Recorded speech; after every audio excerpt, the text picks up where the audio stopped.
Direct from Fort Meade, Maryland, this is DINFOS Live. Hello and welcome to another exciting episode of DINFOS Live. I'm your host, Major David J. Murphy, an instructor here at the Defense Information School. On this month's episode, we'll be speaking to Andrew Smith and Chief Mass Communication Specialist Patrick Greco, Visual Information Management instructors, to talk to us about public affairs and visual information office management techniques. But before we bring them out, I want to take a moment to tell you about some very big news. Starting on May 1st, DINFOS will be premiering a brand new podcast called The DINFOS Way. To tell us more about this project, I'd like to welcome on the host of the show, DINFOS instructor, U.S. Army Staff Sergeant Chris Diamond. Welcome to the program. How's it going, sir? Have a seat, Staff Sergeant. Thank you. Now, before we get into this new podcast, I want to let everybody know that we have a brand new social media manager joining us for this month's episode, U.S. Marine Corps Sergeant Solene Skripczak. Sergeant Skripczak, how you doing? Good, how are you, sir? I'm doing pretty great. I hear you just finished a really cool project. Can you tell us about it? Yes, I did, sir. We went into San Antonio, Texas, and we filmed the 2023 Team Sports Camp for the Wounded Warrior Regiment. We just documented it with video and photo, the athletes over there. Wow, that's pretty cool. When can people see this project? So we have photos already posted on the Wounded Warrior Regiment Unit Divots page, and then we'll have a video coming out later this week, sir. Nice, sounds cool. We'll definitely make sure to check that out. Thank you. Well, if you have any questions for any of our guests, don't hesitate to leave them down in the comments below, and we might just read them on the air. One more thing, we should obviously acknowledge that we're not in uniform today. We're just a little bit more casually, but that's for a reason. We're wearing denim as part of National Denim Day, which is all about spreading awareness about sexual violence issues, supporting survivors, and educating ourselves and others. I'm glad that we can bring attention to this very important issue. Okay, now let's bring attention to your podcast. Can you tell us first, though, a little about yourself, Sergeant Diamond, and your background and history with public affairs? Absolutely. I've been in the military roughly 15 years or so. First 4 years in the Air Force, so got that thing. There you go. Originally, I was an intel guy. Then I eventually got into broadcasting and went to AFN, was a radio DJ, came to DINFOS, and became a broadcast journalism instructor. And that's how I fell into podcasting. Nice, nice. So tell us, what is the DINFOS Way podcast, and how does it differ from this show, like DINFOS Live? So the DINFOS Way, being revealed May 1st, is a podcast that's interview-based. So it's audio only, but we're looking to get DINFOS graduates, alumni, faculty, staff, whoever it may be, and kind of get everyone's story. Everyone has an experience that they want to talk about, what makes them different, and maybe even grab that passion they have and bring that forth to everybody. We want to get industry experts, bring them in and talk to them too, but the point of the entire episode is to educate and move forward and make ourselves better as we go. Absolutely. Now, the DINFOS Way is a pretty interesting name. Kind of where did it come from, and what does it mean? I don't honestly know where it comes from, but I've always heard it throughout my career. I've heard, oh, do the DINFOS Way or don't do the DINFOS Way. There's always been a mixed reaction on it, but everyone has a different meaning for the DINFOS Way. So I've always been curious on what everyone's meaning of the DINFOS Way is, and that's kind of a pinnacle aspect of each episode, is what does the DINFOS Way mean to you? And we find out from each person what it means and how it varies from person to person. And hopefully, we can all agree on something eventually with what the DINFOS Way is. Absolutely. Now, what kind of guests or topics should listeners expect from the show? We have a really diverse background in our career field, and we have a diverse group of people that we bring on. So one of our first episodes is a podcast on podcasting. So if you're looking to do a podcast for your unit or whatever it may be, that's a great episode to listen to. The episode after that, we're talking about the future of social media and some of the things dealing with like ethics and AI and some of the things that to look forward to in the future. And one of the episodes following that is officer mentorship. What, as a PA officer, you should know, and that's the one you were actually on, sir. Yeah, no, it was absolutely awesome to be part of the program and to be a guest on your show.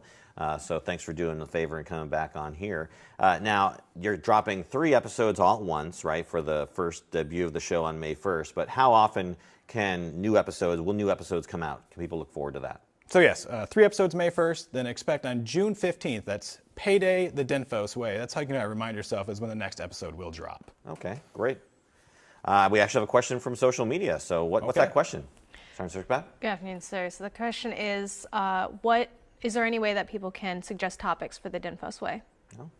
Absolutely. By all means, reach out to us on our social media platforms. Any DINFOS platform, reach out to us there, and maybe even become a guest. It's all possible. You can suggest topics, suggest yourself to be a guest, and hey, we're looking for any kind of feedback possible going forward. This isn't just my product. This is the DINFOS product. Yeah. We want to know how to grow and how to be better. That's great. How can people find this podcast if they actually want to listen to it?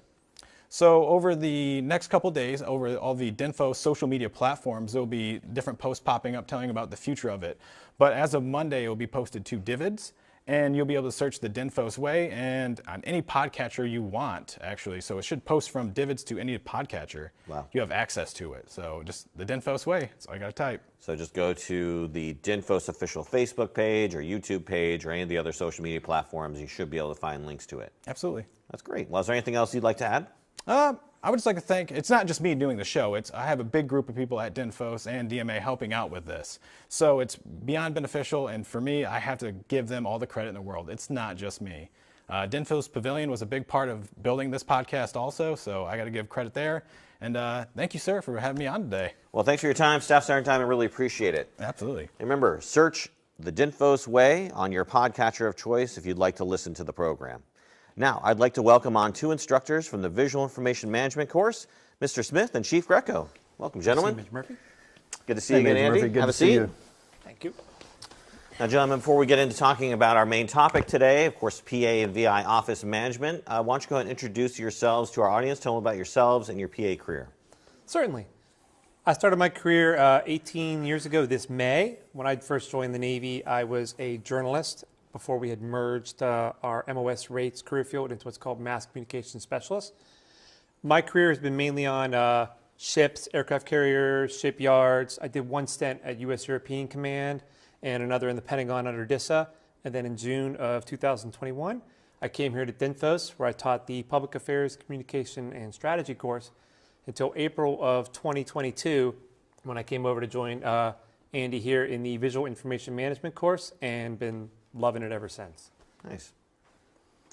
Yeah, so I retired out of the Army back in 2017, before the Army merged their PA and VI communities. So I was brought up in the visual information community, and I did a couple of tours in combat camera over the years, as well as a couple of tours as an instructor at DINFOS. I have a passion for the craft, and as a VIM instructor, I'm able to kind of help folks do better on the same things that I struggled with, right? So, you know, after those years in uniform, and I've been contracting as an instructor at DINFOS, primarily connected to the VIM course, and I really enjoy what I do and have the ability to help folks do better.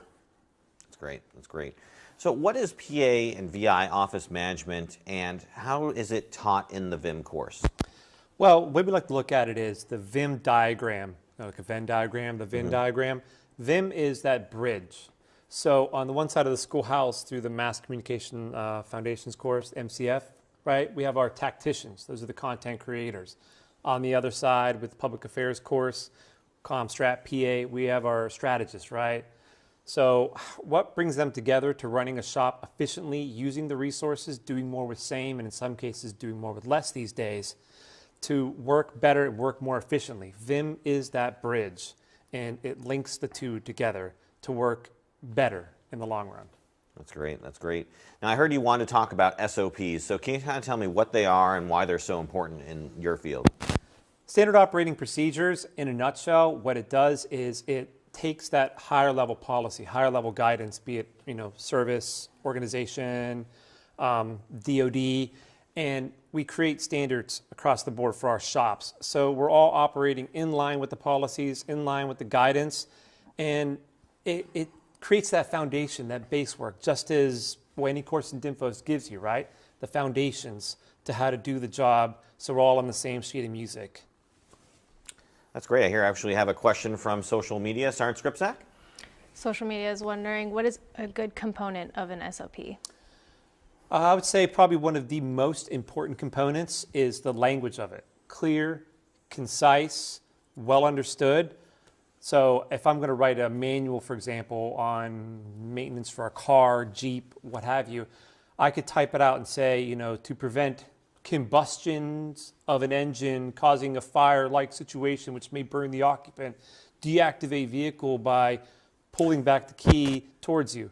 Okay, that's a lot of words for the reader to just say, turn off the engine before conducting the maintenance to prevent a fire. Right. Clear, concise language that people can understand. That's probably the most important component of the SOP. Absolutely. Now, when you're actually putting the SOP together, what are the steps that are involved, and what are some considerations when planning or authoring the actual document? So from the jump, there's a 3-step process. The first step in the process is defining that end state, that objective. What is the purpose of this SOP? Why are you creating it? What are we trying to standardize? The process can be equipment checkout. It can be lighting the interview, whatever you're trying to achieve, right? That end state. And then the second step in the process is, this is where we do that RPI method of research, right, and planning. What is the optimal way to do this process? The best way, the best practice, if you will, right? This is where your senior NCOs, your SME, subject matter experts, the policies come into play, and experience too. If you've been around the block, long enough, you've probably done this process a couple different ways, and you know what works and what doesn't work within your shop and outside of your shop, right? And then the third step in the process is where that clear, concise language comes in, formatting it, typing it out, writing it, making it well understood. But at the same time, when creating SOPs, try not to make an SOP that relies on an outside agency or an outside organization, because we want these to be internal to us. If I'm a West Coast unit and I'm making an SOP for myself, it wouldn't do me a whole lot of good to make part of the process contacting a unit down in Jacksonville, Florida, on the other side of the country in order to do the process, right? 2 different time zones, 2 different organizations. The SOP should be for you and for you alone. Absolutely. Have you ever experienced any really well-written SOPs in your career, and do you remember what those were or what they related to? I can't pick one out in particular SOP, but one method of SOP creation that I do remember was people learn in different ways, right? Either through hearing, right, audio, auditory, visual, or kinesthetic. And I remember visuals and screenshots being incorporated into the SOP. It was borrowed off of the DIVID's website to create an SOP for accessioning VI. And I remember myself and others using it and seeing the screenshots of knowing exactly where to click, exactly where things should be inputted, exactly how it should be done, helpful for the visual learner. So I would say that we're talking a lot about writing SOPs, typing SOPs, but I don't want people to get hung up on it has to be a big Word document with no pictures. Screenshots, as I've noticed in my experience, if you can incorporate them somehow, they're always useful for the visual learner. Absolutely. And on that same note, could SOPs be in video format as well? They could. They could. There's nothing wrong with it. We see it in today's day and age, be it through social media, in our own classrooms, right?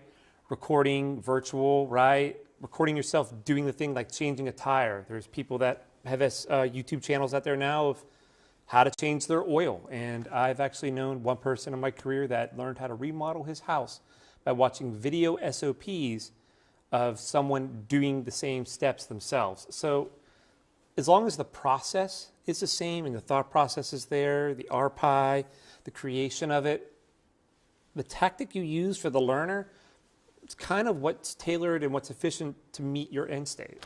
Yeah, absolutely. How can SOP principles be applied to other aspects of office management?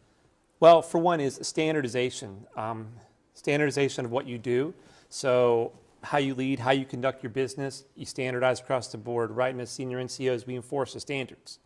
But I talked earlier about clear, concise communication, right? Clear, concise language. So you're the senior NCO, you're the ComStrat officer, you're the public affairs officer, give, take, who you are, right? You're the leader. You know the end state because you're familiar with it, right? You know the commander's intent. You get it. You've researched it. You're well versed. Now you need to communicate that daily to your troops to meet the task.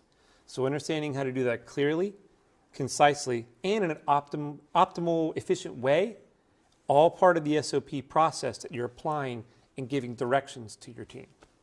Is there any chance that an SOP could potentially be specific or prescriptive and potentially hinder the service member's ability to flex at all? I mean, if the SOP is outdated, for one, and this is why it's important, as I've noticed in my experience, to have a date on the SOP so you could understand this thing's about 25 years old, processes had to have updated, right? That could hinder it because if we're using an outdated SOP, maybe the policies have changed, right? Maybe the organization has changed its, guidance on how to do the thing. Maybe there's new technologies, right? always be looking at and running that RPI process. Make it an annual thing if you want. Is this SOP outdated? Is there a better, more optimal way to do this process? Because, I mean, great, you made an SOP, right? It's fantastic. It's working. It's standardizing the process. But year, 15, 20 years from now, if that's no longer the optimal process, why are you still doing it? No, absolutely. Definitely need to make sure you're keeping your SOPs updated. That could be a good idea for an SOP, an updated SOP. Talk to us a little bit about training plans. I know that's a big part of VIM as well. What are they, and what do they mean to do for an organization? So I'll talk about training plans, and the way that we talk about it in VIM is developing a training plan that's designed to increase proficiency among your personnel within a given time period. So you look at a year, and you look at saying, what do we want to accomplish with the training time and resources that we have available to us with this time period. So I know exactly what it feels like to be in an organization where maybe we didn't take time to build a smart training plan. So we might be busy, but whether or not we're productive in terms of reaching that goal is debatable. So developing an effective training plan is important, because what we do is a perishable skill. And if we don't train to the standard on our essential tasks, then of course we're going to suffer in our ability to support the mission. Absolutely. I know we had some questions before the show started. It's our script back. Can you tell us what that question is? One of the other questions was, what do I need to know before I attempt to build a training plan? So what you need to know before you try to build a training plan is, what are the requirements? What is it that we need to train to?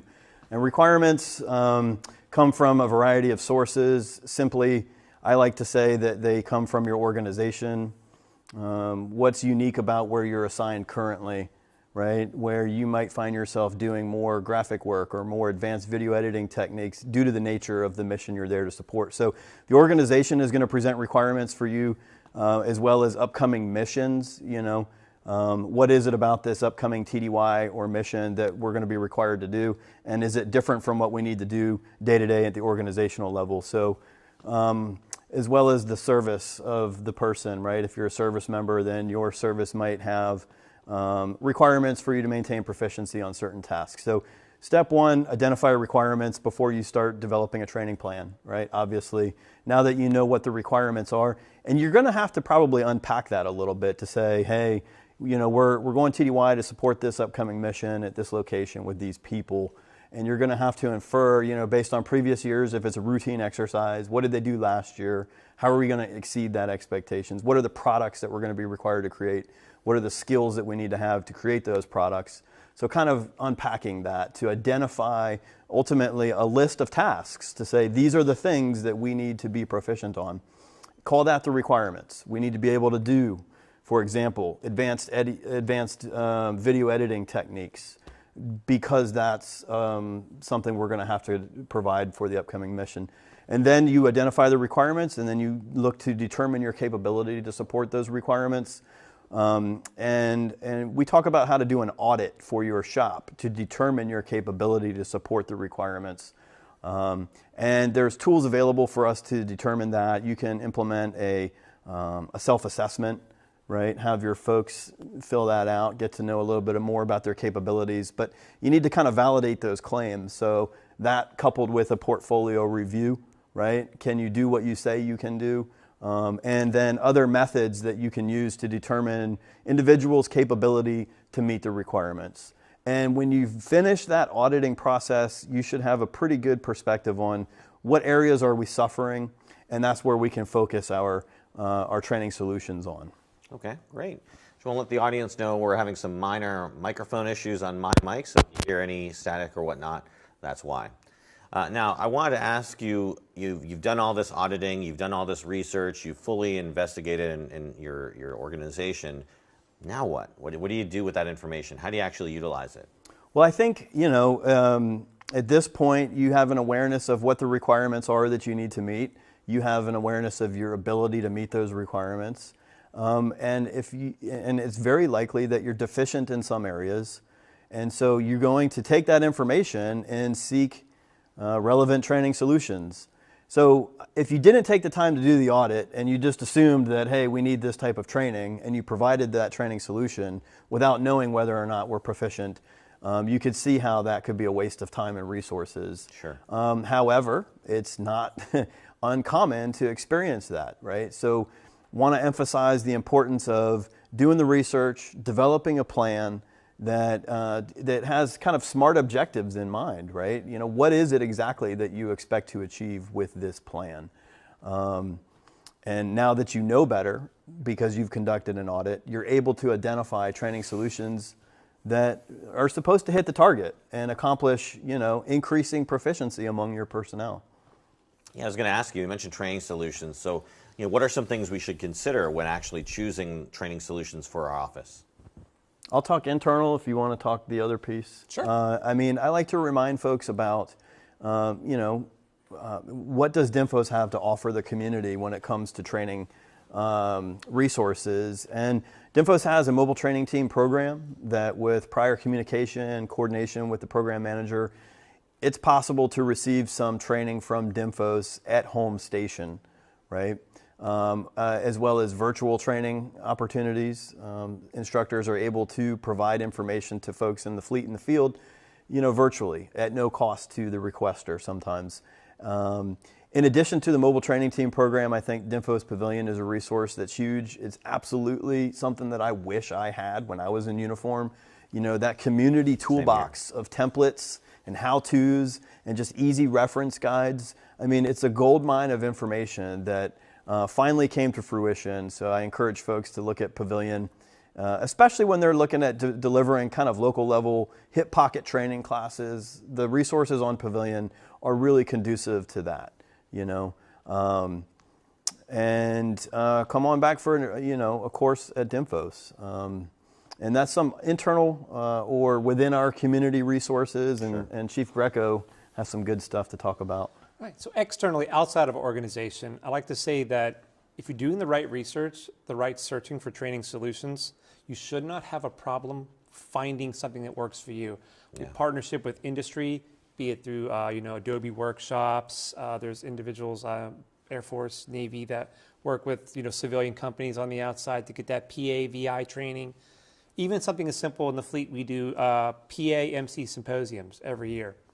It is a symposium, right? But it is a training opportunity to go there and learn from subject matter experts on what's changing in policy, what's changing in tactics, what's coming down the pike, what are some new things we need to be aware of. I mean, training opportunities, I like to say, there's no shortage of them out there externally. It just takes the right research from your training manager, your VI manager, training petty officer, to find the solution that's effective and cost efficient as well at the same time for you. Absolutely. Here we have another question from social media. Next question is, what are the short-term benefits to these training solutions? Okay. Short-term benefits. Well, I think that, you know, taking a crawl, walk, run approach to build capability in your personnel. Oftentimes it's encouraging to see, you know, simple signs of success, short-term benefits.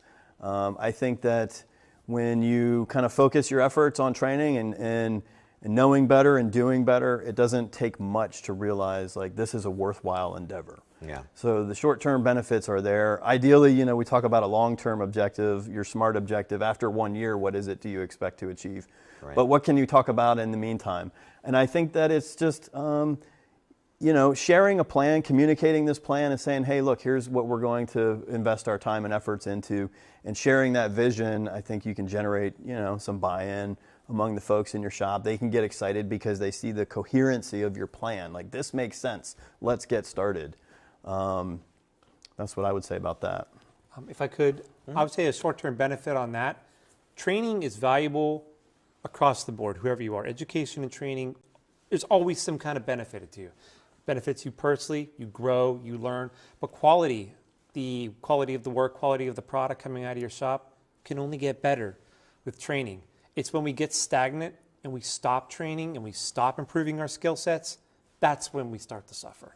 Yeah, what I've seen is there's that immediate shift in mindset right after some new training is introduced, and you've got this spark now in your members who want to act on this training. They want to do that new thing they were just taught. And that's the short-term benefit, that immediate excitement about some new technique or tactic, right? The key, though, is making sure it's part of the long-term program and it's actually integrated into what you're doing, right? It's great to have some new fun thing or tool to work with, but are you actually utilizing it? Are you actually taking advantage of that training and that tool, whatever it might be? So here we have another question that we got beforehand, before the show started. Yes, that question is, how do you ensure that your training plan is effective?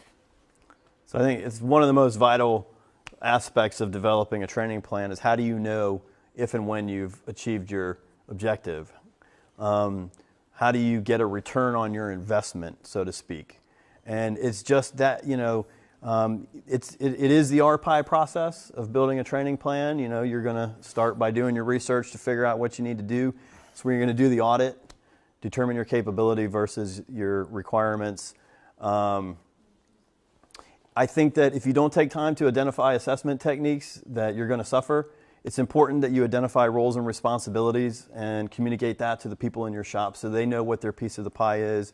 When you talk about assessing individuals, there's common tactics that we can use, but it gets a little more tricky when you talk about validating a shop collectively.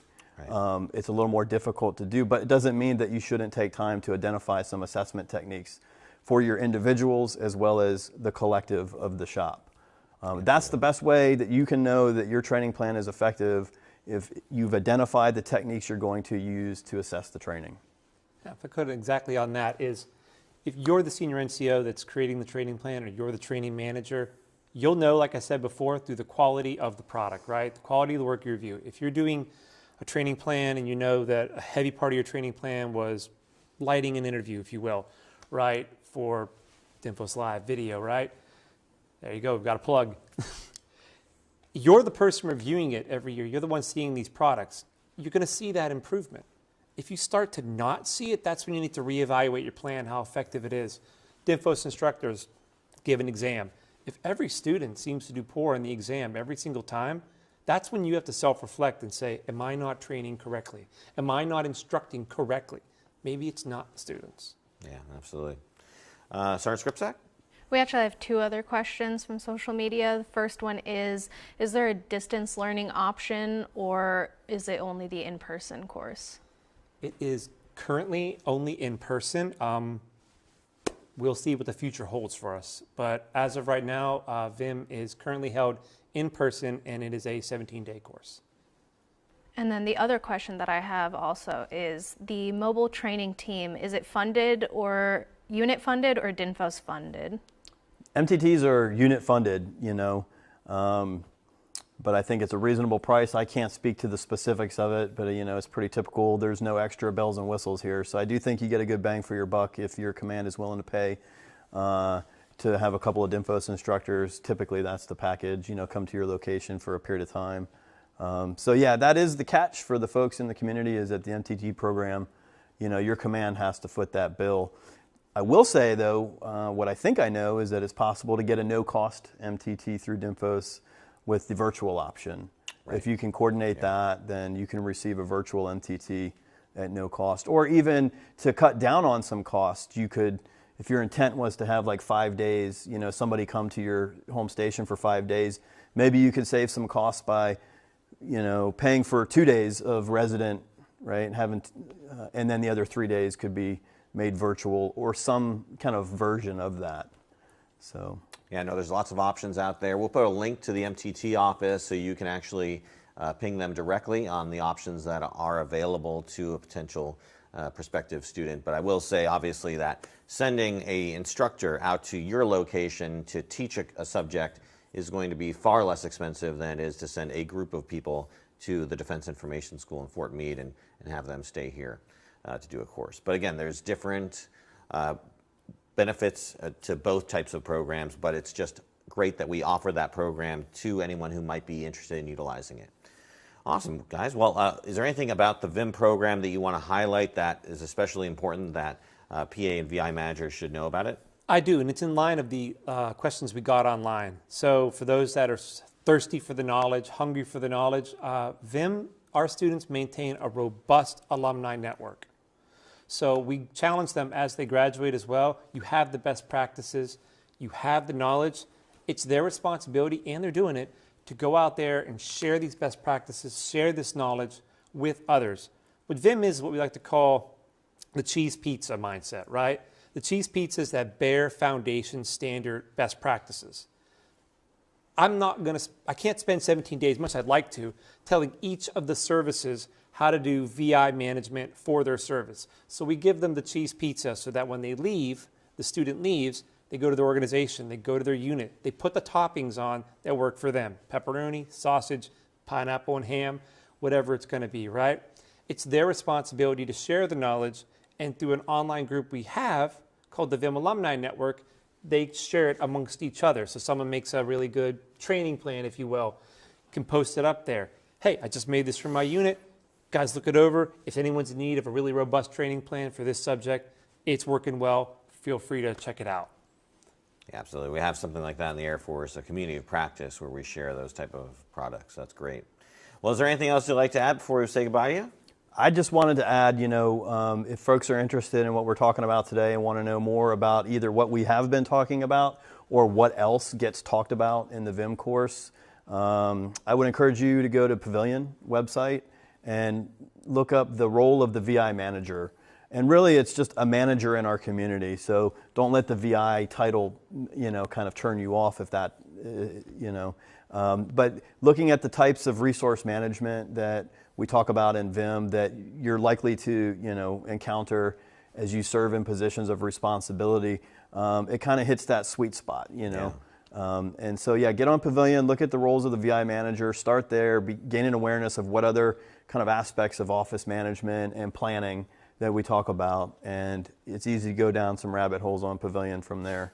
Absolutely. All right, great. Well, thanks so much, gentlemen, for your time. That concludes our show for this month. Of course, I want to thank all our guests for taking time to be here today, and I want to thank you all for tuning in. Look for the links we discussed in today's show notes. Now, remember, if you prefer to listen to our show rather than watch it, you can actually download it as a podcast. Just search DINFOS Live in your podcatcher of choice, and while you're there, search for the DINFOS Way too, so you can subscribe to that program as well. Well, thanks for tuning in, everybody. Next month, we'll have instructors from our intermediate photojournalism course talking all about different types of photojournalism techniques that you can employ in your unit. So tune in May 31st at 1400 Eastern Time for that episode. All right. Well, see you next month, everybody. Bye-bye.